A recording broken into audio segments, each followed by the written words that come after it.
बच्चों, आज हम रैखिक समीकरण को हल करने की विलोपन विधि के बारे में अध्ययन करेंगे। चूँकि बच्चों पिछली क्लास में हमने प्रतिस्थापन विधि के बारे में विस्तृत अध्ययन किया था, तो चलिए आज हमें पढ़ना है विलोपन विधि। विलोपन विधि ये रैखिक समीकरण को सॉल्व करने की सेकंड विधि है। तो सबसे पहले एक हम रैखिक समीकरण नोट कर लेते हैं। मान लीजिए 3x plus 4y equal to 10। इसको समीकरण 1 डाल देते हैं। दूसरा है 2x minus 2y equal to 2। इसको समीकरण 2 डाल देते हैं। तो बच्चों सबसे पहले इसको हम कैसे सॉल्व करते हैं, यहाँ पर हम 2 पॉइंट लिख रहे हैं, उसको ध्यान समझिएगा। पहला पॉइंट है कि सबसे पहले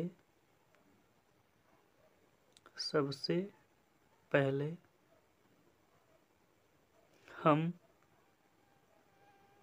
किसी एक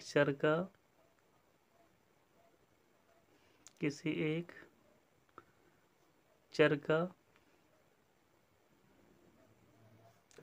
गुणांक बराबर करते हैं।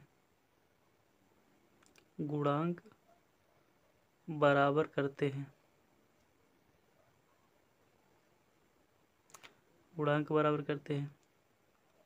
दूसरा पॉइंट है जिस चर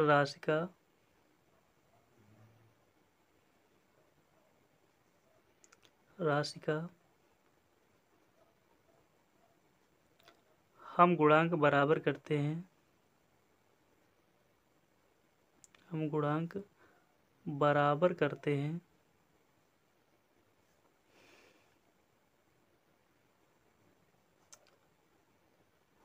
यदि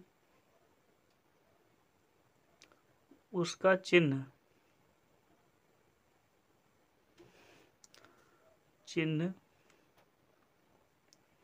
समान है। यदि उसका चिन्ह समान है तो हम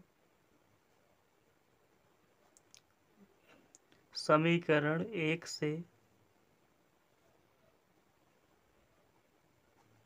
2 को घटाते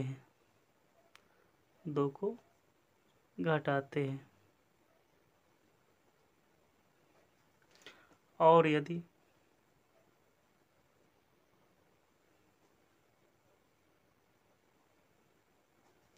चिन्ह अलग अलग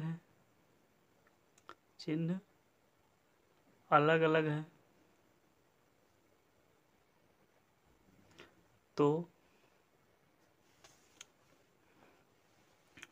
हम दोनों समीकरणों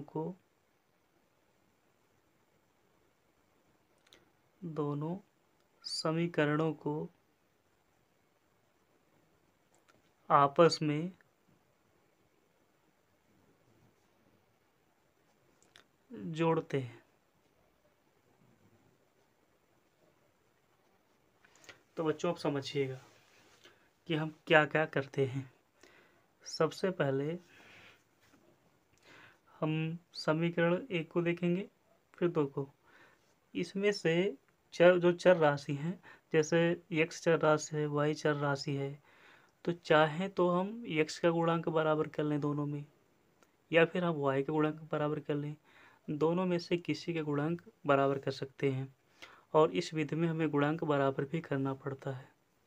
तो मान लीजिए हम x का गुणांक बराबर कर रहे हैं, तो गुणांक देखिए कैसे बराबर करते हैं।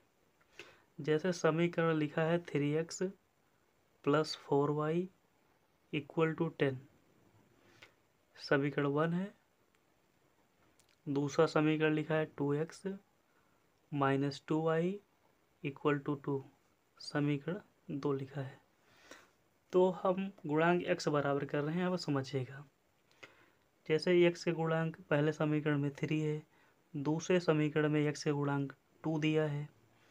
चूँकि हमें सेम करना है, यानी बराबर करना है, तो हम समीकरण 1 का जो गुणांक है दैट इज x का गुणांक जो समीकरण 1 में 3 दिया गया है उसको समीकरण 2 में मल्टीप्लाई करेंगे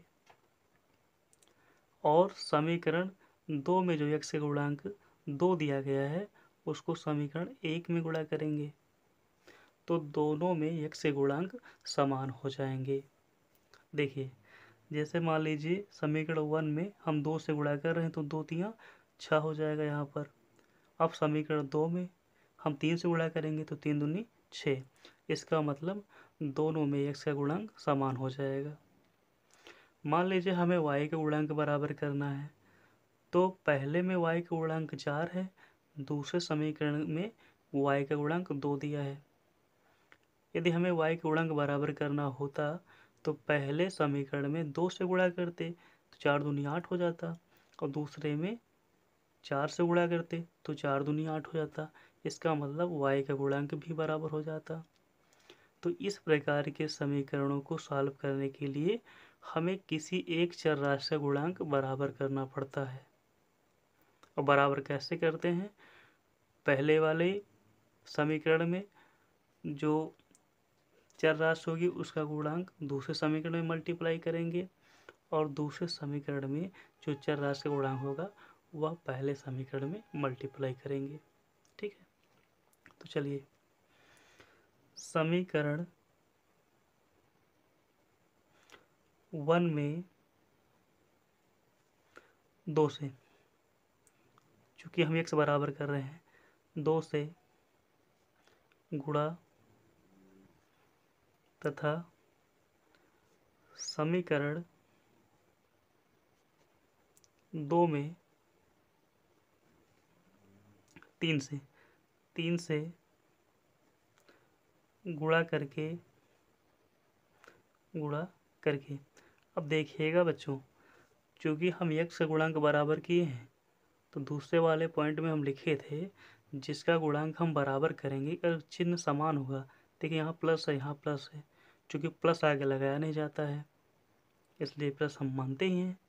तो पहले में प्लस है, दूसरे में प्लस है, तो हम क्या करेंगे?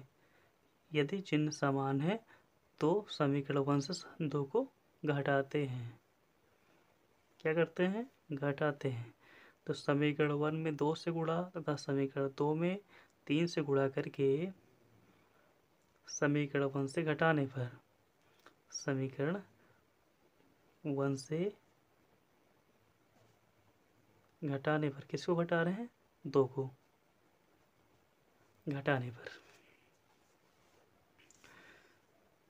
चलिए गुणा करते हैं। 2 तियाँ 6x प्लस 2 चौको 8y और 2 दहम 20।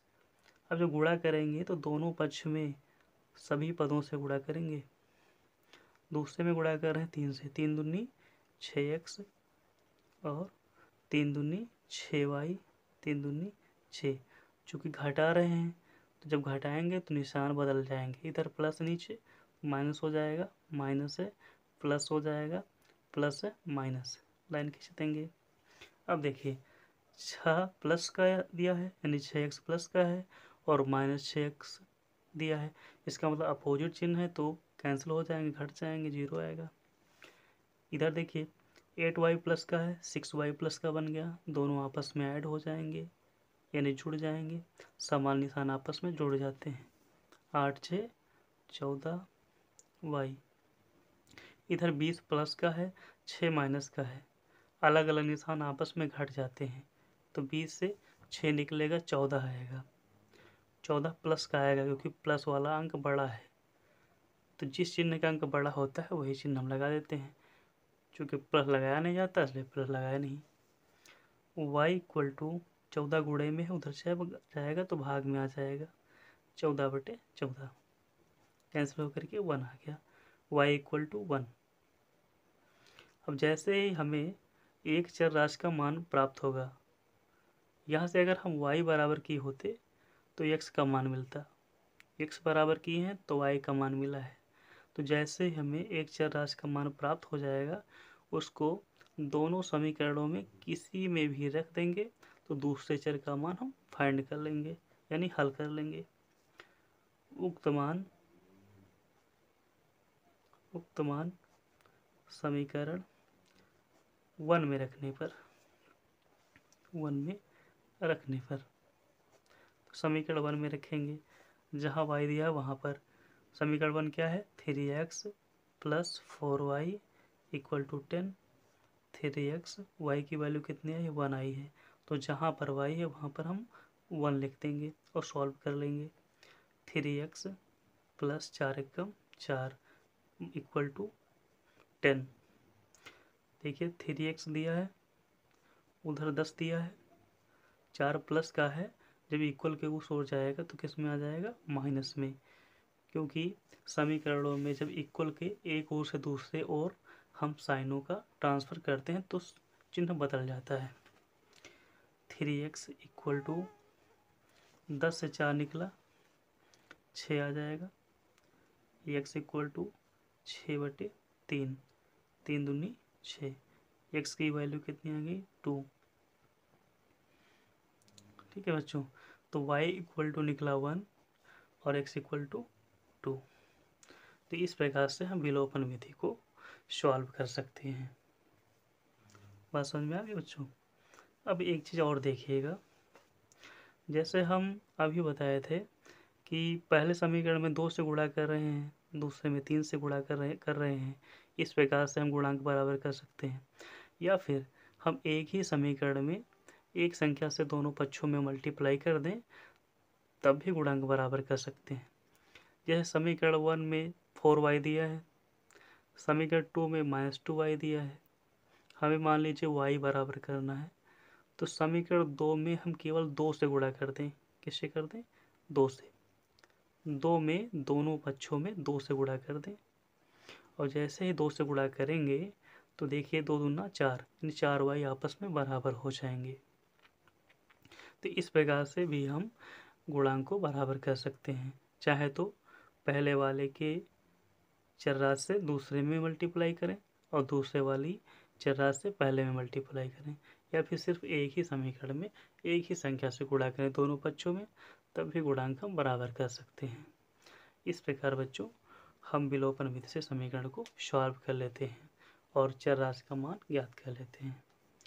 तो बच्चों यदि आपको हमारा वीडियो पसंद आया हो, इसमें से आपको जहाँ पर भी कोई प्रॉब्लम हुई होगी वो हमें कमेंट बॉक्स में लिख करके ज़रूर इन्फॉर्म करना। ठीक है बच्चों, तो आज की क्लास बस इतना ही, और आगे हम कल पढ़ेंगे बीजगणित विधि। धन्यवाद।